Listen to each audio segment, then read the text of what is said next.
સુરતની radiant international school ખાતે હાલ ટાઇકવોન્ડો એસોસિએશન ઓફ ગુજરાત દ્વારા 13મી રાજ્યકક્ષાની ટાઇકવોન્ડો સ્પર્ધાનું આયોજન કરવામાં આવ્યું છે. આ સ્પર્ધામાં સમગ્ર ગુજરાતમાંથી કેડેટ, જુનિયર અને સિનિયર કક્ષાના આશરે 350 વિદ્યાર્થીઓએ ભાગ લીધો હતો. આ સ્પર્ધામાં મેડલ ટેલીમાં સુરતના વિદ્યાર્થીઓનો દબદબો રહ્યો હતો.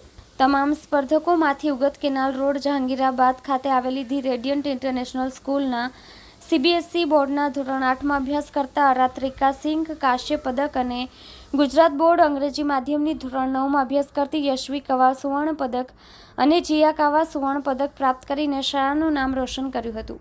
આ સિદ્ધિનો તમામ શ્રેય શાળાના ટ્રસ્ટીગણ, કેમ્પસ ડાયરેક્ટર, આચાર્ય, શાળાના સ્પોર્ટ્સ કોઓર્ડિનેટર અને શાળાના ટેકવોન્ડો કોચ ભૂપેન્દ્ર ચૌહાણને જાય છે, જેમણે વિજેતા થયેલ વિદ્યાર્થી મિત્રોને પ્રોત્સાહન પૂરું પાડ્યું હતું.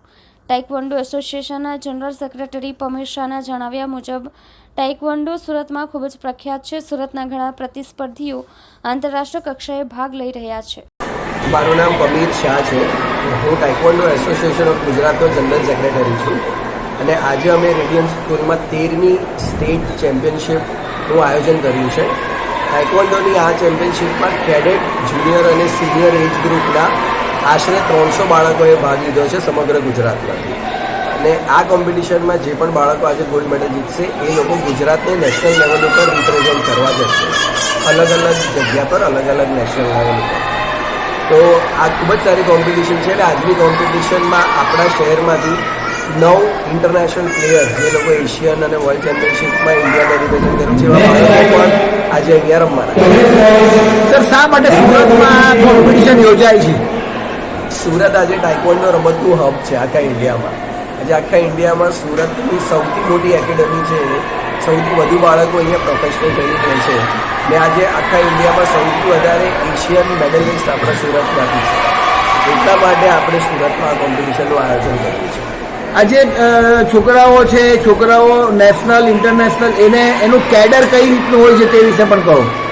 આની અંદર સૌથી પહેલાં તમારે ડિસ્ટ્રિક્ટ લેવલ રમવી પડે. એમાં જો તમારો ગોલ્ડ આવે તો તમને સ્ટેટમાં પાર્ટિસિપેટ કરવા મળે. સ્ટેટમાં તમારો ગોલ્ડ આવે તો તમે નેશનલમાં જઈ શકો. નેશનલમાં તમારો ગોલ્ડ આવે પછી તમારું સિલેક્શન થાય, કેમ્પ લાગે અને એના પછી એમાં ફાઇનલ સિલેક્શન લઈને તમે ઇન્ટરનેશનલ લેવલ સુધી રમવા જઈ શકો. રેડિયન્ટ ઇન્ટરનેશનલ સ્કૂલે આજે જે આ જગ્યા પ્રોવાઈડ કરી છે એ વિશે આપ શું કહેશો? રેડિયન્ટ ઇન્ટરનેશનલ સ્કૂલ શરૂઆતથી જ ટાઇકવોન્ડો રમતમાં ખૂબ સારી મદદ કરી રહી છે.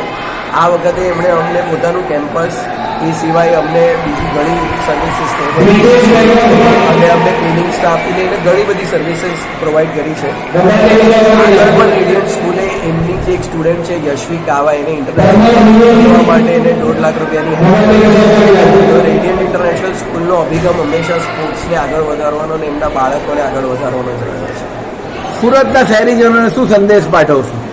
સુરતના શહેરીજનોને એવું કહેવા માગું છું કે પહેલાં તમે સ્વિમિંગ કમ્પલસરી શીખવાડતા હતા છોકરાઓને, કે લાઈફ સેવિંગ સ્કિલ છે. હવે ટાઇકવોન્ડો કમ્પલસરી શીખવાડો, કારણ કે આ પણ લાઈફ સેવિંગ સ્કિલ છે. તમારા બાળકો કોમ્પિટિશન નહીં તો એટલીસ્ટ પોતાના સ્વરક્ષણ માટે આ એક્ટનો જરૂર ઉપયોગ કરી શકશે. Thank you.